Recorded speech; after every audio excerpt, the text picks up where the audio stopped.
വടകര പുത്തൂരിൽ കത്തിക്കരിഞ്ഞ നിലയിൽ മൃതദേഹം കണ്ടെത്തി. തയ്യുള്ളതിൽ പറമ്പത്ത് കുരിക്കിലാട് ചന്ദ്രനാണ് മരണപ്പെട്ടത്. ആത്മഹത്യയാണെന്നാണ് പ്രാഥമിക നിഗമനം. വടകര പുത്തൂരിലെ വാഴകൃഷിത്തോട്ടത്തിലാണ് മൃതദേഹം കാണപ്പെട്ടത്. പുത്തൂർ ശ്മശാന റോഡിലുള്ള കൃഷിയിടത്തിൽ ഇന്ന് രാവിലെയാണ് മൃതദേഹം കണ്ടത്. രാവിലെ സ്ഥല ഉടമ കൃഷിയിടത്തിലെത്തിയപ്പോഴാണ് മൃതദേഹം കണ്ടത്.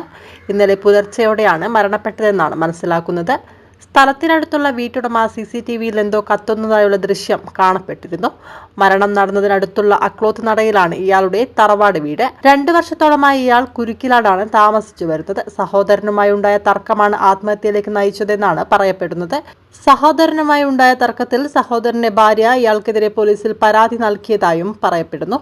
ഈ വിഷമത്തിലാണ് ആത്മഹത്യ ചെയ്തതെന്നാണ് അറിയുന്നത്. സ്ഥലത്തു നിന്നും ആത്മഹത്യാ കുറിപ്പ് പോലീസിന് ലഭിച്ചിട്ടുണ്ട്. എൻ്റെ സ്ഥലമാണിത്. ഞാൻ രാവിലെ 7 മണിക്കോടെ എത്തിയതാണ്. അങ്ങനെ ഞാൻ കത്തി കഴിയുമ്പോഴത്തേനുണ്ട്.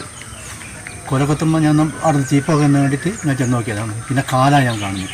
അങ്ങനെ ഞാൻ നേരെ പോലീസ് സ്റ്റേഷനിലേക്ക് വിവരമായിരിക്കും. ആളെ മനസ്സിലായിട്ടുണ്ടോ? ഇല്ല, എനിക്ക് മനസ്സിലായില്ല. പോലീസുകാർ വന്നതിന് ശേഷം അവൻ്റെ ഫോട്ടോ പോലീസുകാരുണ്ടായിരുന്നു അവിടെ. അന്നേരമൊക്കെ ഞങ്ങൾക്ക് മനസ്സിലായി. മൂപ്പർ ഇവിടെ അടുത്തുള്ള ആളായിരുന്നു.